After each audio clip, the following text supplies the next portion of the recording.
Hello दोस्तों, आज से हम लोग कक्षा 10 भौतिक विज्ञान में पहला पाठ प्रकाश का परावर्तन और अपवर्तन पढ़ेंगे। पढ़ने से पहले यदि आपने हमारे चैनल को सब्सक्राइब नहीं किया है तो सब्सक्राइब कर दे और बेल आइकन को प्रेस कर दे ताकि आपको सारी नोटिफिकेशन अच्छे से प्राप्त हो सके। तो आइए पढ़ते हैं प्रकाश का परावर्तन। प्रकाश के परावर्तन को पढ़ने के लिए सबसे पहले हमें कुछ टॉपिक को समझना अति आवश्यक है, जिसमें हमें पहले पढ़ना है परावर्तन, दूसरा पढ़ना है परावर्तन के नियम और तीसरा हेडिंग पढ़ना है दर्पण। दर्पण में दो प्रकार के दर्पण पढ़ने हैं आपको, समतल दर्पण और गोली दर्पण, और चौथा पढ़ना है आपको गोली दर्पण संबंधी परिभाषा है। तो आइए समझते हैं प्रकाश का परावर्तन। प्रकाश का परावर्तन किसे कहते हैं, ध्यान दीजिएगा।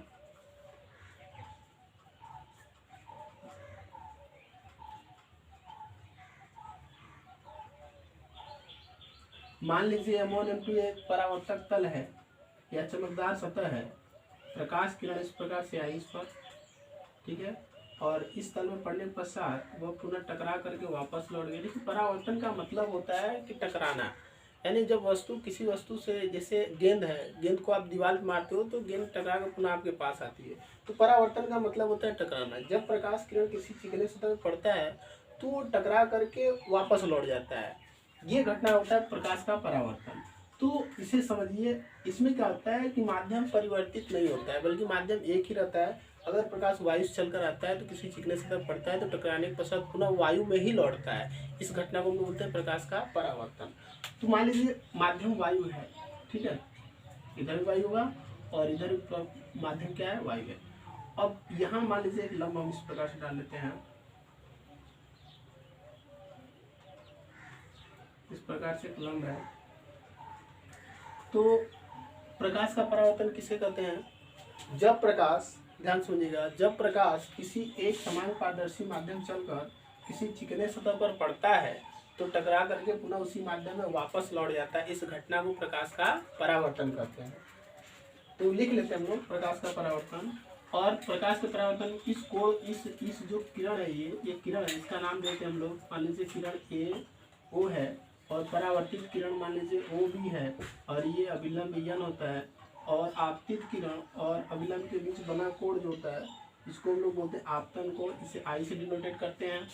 और अभिलंब और परावर्तित किरण के बीच का जो कोण होता है इसे हम आर से डिनोटेट करते हैं, इसको बोलते हैं परावर्तन कोण, ठीक है। तो इस किरण को बोलते हैं आपतित किरण, ये जो किरण है इसको बोलते हैं आपतित किरण, इसको बोलते हैं परावर्तित किरण और इसको बोलते हैं अभिलंब, और इस कोण को बोलते हैं आपतन कोण और इस कोण को बोलते हैं परावर्तन कोण।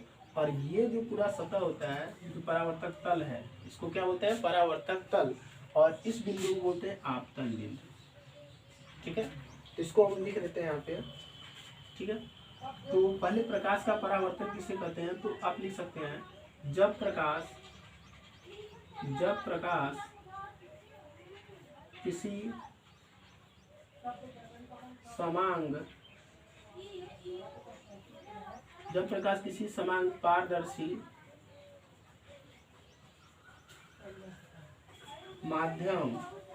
से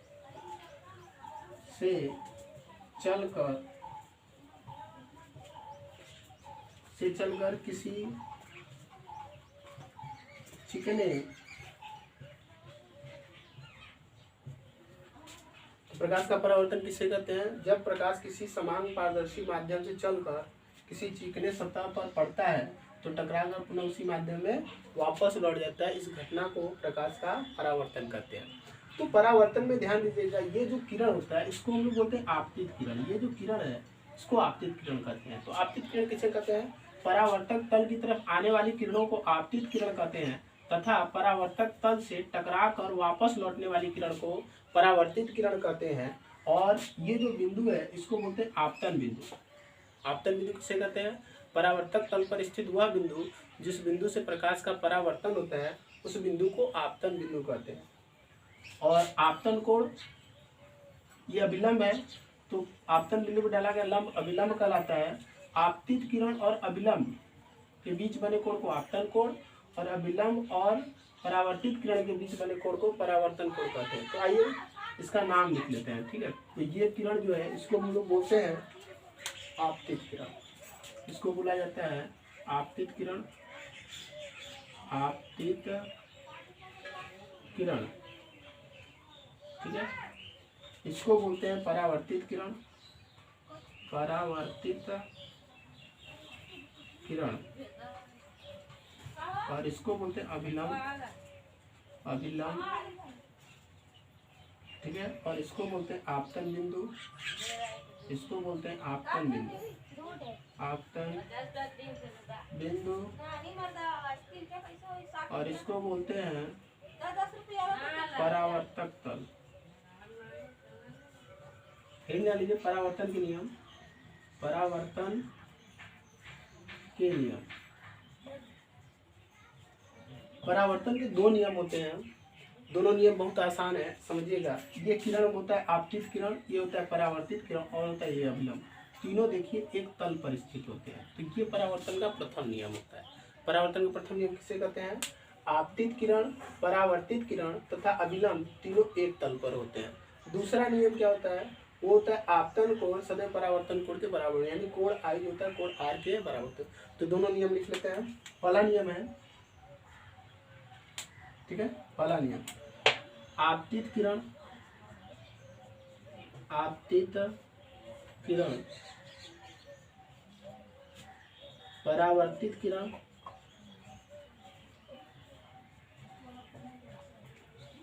तथा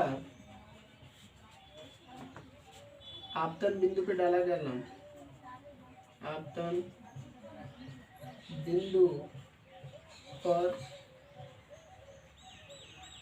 डाला गया लंब, लिखिए डाला गया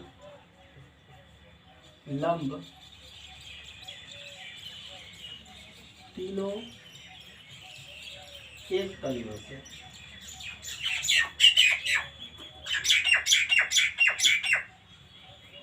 एक तल में होते, ये जो होता है परावर्तन का प्रथम नियम होता है। अब परावर्तन का दूसरा नियम हम लोग देखते हैं।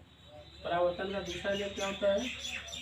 दूसरा नियम होता है आपतन कोण, आपतन कोण सदैव परावर्तन कोण के बराबर होता है।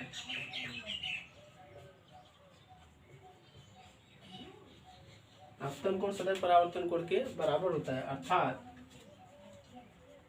अर्थात कोण आई जो होता है वो कोण आर के बराबर होता है। तो ये है परावर्तन के नियम। फिर समझते हैं प्रकाश का परावर्तन क्या होता है। जब प्रकाश किसी एक समान पारदर्शी माध्यम चलकर किसी चिकने सतह पर पड़ता है तो टकराकर पुनः उसी माध्यम में वापस लौट जाता है। इस घटना को प्रकाश का परावर्तन कहते हैं। अब प्रकाश का परावर्तन दो प्रकार का हो सकता है, एक होता है नियमित परावर्तन, एक होता है अनियमित परावर्तन।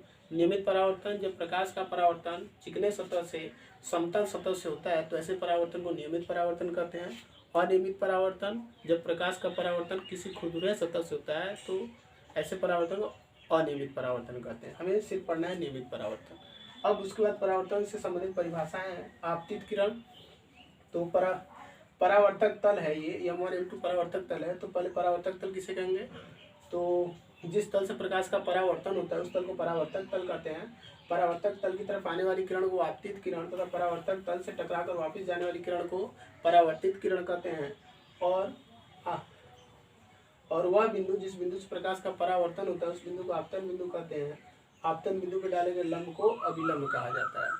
अब इसके बाद आता है परावर्तन के नियम। परावर्तन के दो नियम होते हैं। पहला नियम आपतित किरण, परावर्तित किरण तथा आपतन बिंदु तीनों एक ही तल में होते हैं। दूसरा नियम आपतन कोण सदैव परावर्तन कोण के बराबर होता है।